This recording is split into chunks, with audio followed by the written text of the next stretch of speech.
Elle voulait aider un vieil homme enfermé dans une bouteille ensorcelée et diabolique, mais elle s'est finalement retrouvée elle-même piégée à l'intérieur. Dans cette bouteille se trouvait un vieux sorcier qui s'appropriait les esprits des personnes qu'il croisait sur la voie, en leur demandant de l'aide. Un jour, un jeune garçon passait tranquillement sur le chemin. Il aperçoit la bouteille, mais décide de continuer sa route sans s'arrêter. Aussitôt, le vieil homme dans la bouteille remarque le jeune garçon et cache l'esprit de la fille derrière lui. Quand le jeune garçon le dépasse, le vieil homme crie d'une voix forte, « Sauve-moi, sauve-moi s'il te plaît !»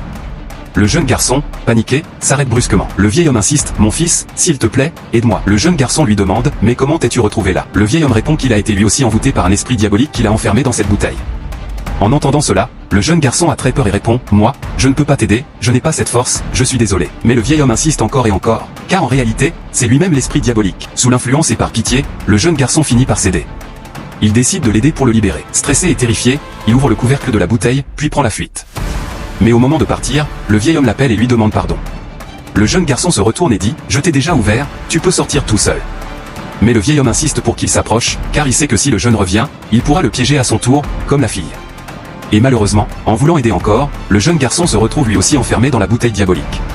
Aussitôt, un pasteur arrive et voit la scène. Il invoque le nom de Jésus-Christ en voyant le vieil homme se battre avec le jeune garçon. Tout le monde ne mérite pas ton aide. Avoir bon cœur ne doit pas te mettre en danger. Avant d'aider quelqu'un, prends le temps de comprendre la situation. Ne laisse jamais la pitié te faire oublier ta sécurité. À toi qui regardes cette vidéo, que ta vie ne devienne jamais le sacrifice de quelqu'un. Si tu crois, écris Amen en commentaire. Si tu as aimé cette vidéo, écris et suite, partage et n'oublie pas de t'abonner.